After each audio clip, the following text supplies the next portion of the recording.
too. You like being out there at the end of these wide margins. When they have to throw it, that gives you more opportunities to go get it.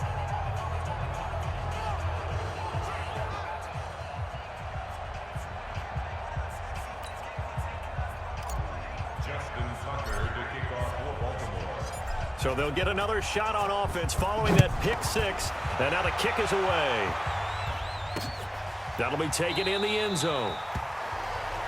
And no run back here. This will be a touchback, and it comes out to the 25-yard line.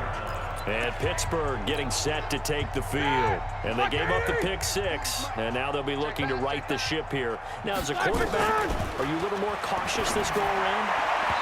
You should be, just because after what you gave up, but you can't be so cautious as to just really take things in, and now you're not going to play loose enough to give your team a chance to score. But you still have to be careful because those defensive guys, I know the reputation defense guys can't catch. All evidence to the contrary on that last possession, though. Now a deep ball there on second down, but it'll wind up incomplete. He was looking for Dante Moncrief that time, and it's third down. Well, the trials and tribulations of being a quarterback in this league, it's tough. It's got to be wearing on him out there. Well, he has been sacked a number of times. He had an interception, so I'm going to give him a skosh of credit for hanging in there and trying to make something happen, despite the amount of pressure he's been under this entire game. Now Roethlisberger, and this time he's got the hook up. It's complete. And he gets this one just shy of the 40, down at the 39. That one good for 14 yards and a Steeler first. I think it all came together there. In-breaking route, drove it with excellent pace. Money throw right there to move the sticks. So from the 39 now, they'll come up on a 1st and 10. Throwing again, it's Roethlisberger. Over the middle, hauled in by Smith-Schuster.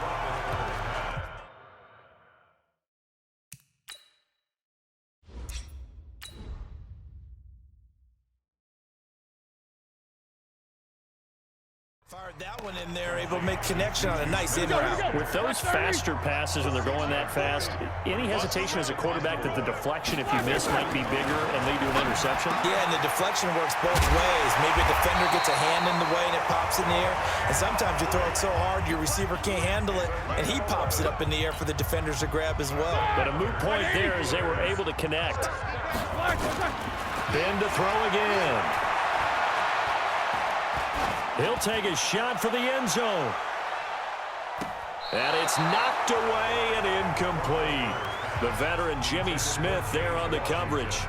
This defense was definitely alert to the possibility of the deep ball, and they were more than ready for it. They've got the lead, 4th quarter.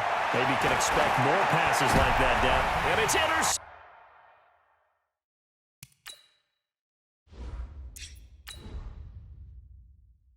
intercepted. It's the former Seahawk, Earl Thomas, and his guys are going to get the football at the 37-yard line. Facing this 4th quarter deficit, felt like they had to throw the ball, and on the other side, they were ready. No doubt about it. They're playing situational football. They look at the clock, they know the lead that they have, and all they're doing is playing pass on every down. Nowhere to escape, and he goes down. Javon Hargrave, the D tackle, getting the sack. So following the sack, they'll try to change their fortune here on 2nd and 13. And a flag comes in as that one falls incomplete. Well, let's see who this is on.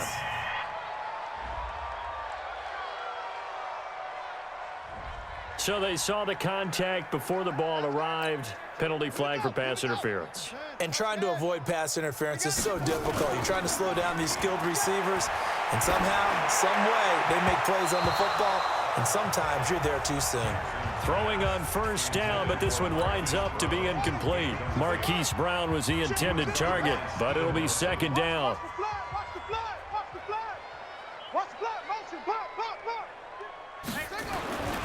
Again on 2nd and 10, it's Jackson. Catch is made by Marquise Brown. And they're going to have themselves another 1st down as the tackle's made at the Steelers' 33. When you have someone throwing it that well, that confidently, you don't have to call the game in fear at all, do you? You just go ahead and play. Yep, confidence with a lead to throw it here in the fourth, and boom, he's on the money. And you don't have to tuck your head in. And he will get into the end zone. It's another touchdown. This thing is ugly. And maybe the defense got so caught up in him throwing the football, they forgot he can take off too. And you often hear, and he takes off with it. It's a fake. And he gets in.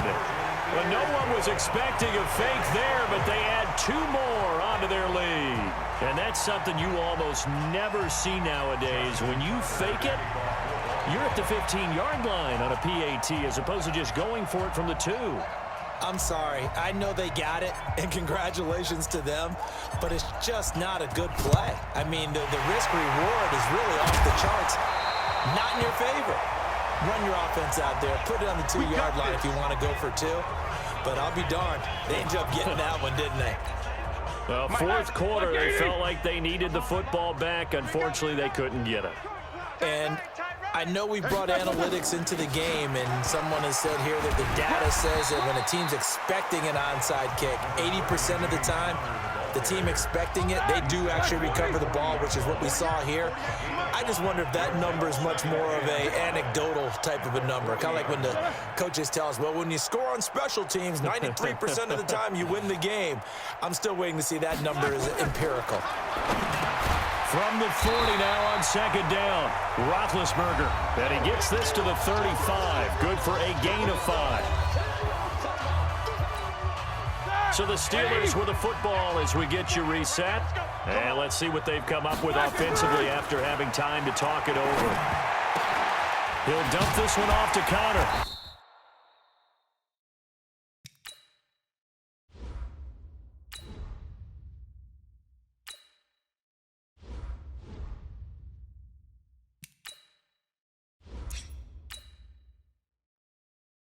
And he picks up the first before he's taken down at the 29. They get 6 on the pickup there as the drive will continue. And we see another pitch and catch there to the running back. This position just continues to evolve. They've become just as critical to the passing attack as a lot of receivers, tight ends, because their ability to make people miss in the open field can really generate big plays for an offense. Here's Roethlisberger.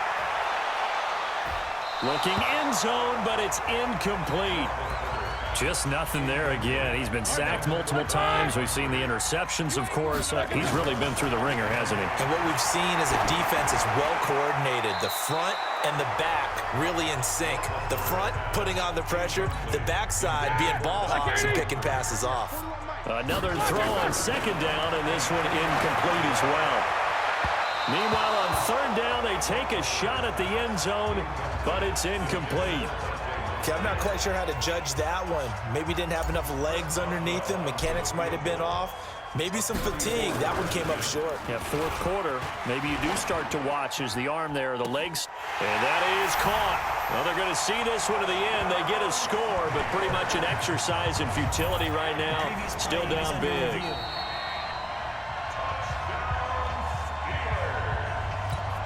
Extra point now by Boswell.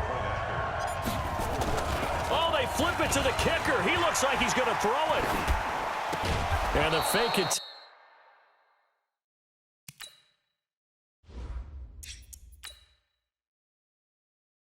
Here not going to work. Got a little yardage, but not enough to get to the goal line. Boswell now to kick it away after the touchdown. This is fielded at the goal line. And the decision to bring it out, a good one, as he's up a yard or two shy of the 30. Now the Baltimore offense heading back out onto the field. And this game comfortably in hand. The scoreboard speaks for itself, but you still got your starting quarterback out there. When do you go to the backup, let him get some time? And that's one of the great questions in the NFL, Brandon, because I'm just going to tell you, In the 2015 season, I commentated on 3 games in a row that were blowouts. And in none of them did the starting quarterback ever come out of the game for the team that had a big lead. And in each instance, I asked the coaches later on, why didn't you do that? And they all looked at me and said, just don't really do that in the NFL. These guys play, and we just play them all the way through. Now, in certain situations, they will take them out, but for the most part, they're not as worried and concerned about getting them out of the game, and that's always puzzled me. And he can't find anywhere to go with it, and he goes down. A good response by the defense, sending them backwards after that huge gain last play. They'll fake the give to Ingram. Now Jackson. And an alley to run. And he's brought down, but not before he reaches the 8-yard line. And now we'll get a timeout here. They're able to stop it with 1 second to go in this game. Well, they probably don't need to run a play here, but you wonder if they're going to be able to resist on 1st and goal. And he can't get rid of it. He's taken down. The Ravens going to use the second of their timeouts. And it's all over. Just one is left standing, and that one is the Baltimore Ravens, your Super Bowl champions. And when this moment comes, I think you look back at all the blood, sweat, and tears, the offseason, the workouts, training camp, week 1, 2, 3, all building up now to say you're a Super Bowl champion. It's worth it. It certainly is, and rarely do we have a team that hoists the Lombardi Trophy that didn't have their share of bumps along the way, didn't have to face some adversity in the journey, and now they get to just enjoy it and revel in it. And all offseason, they'll be signing their autographs with Super Bowl champion underneath it.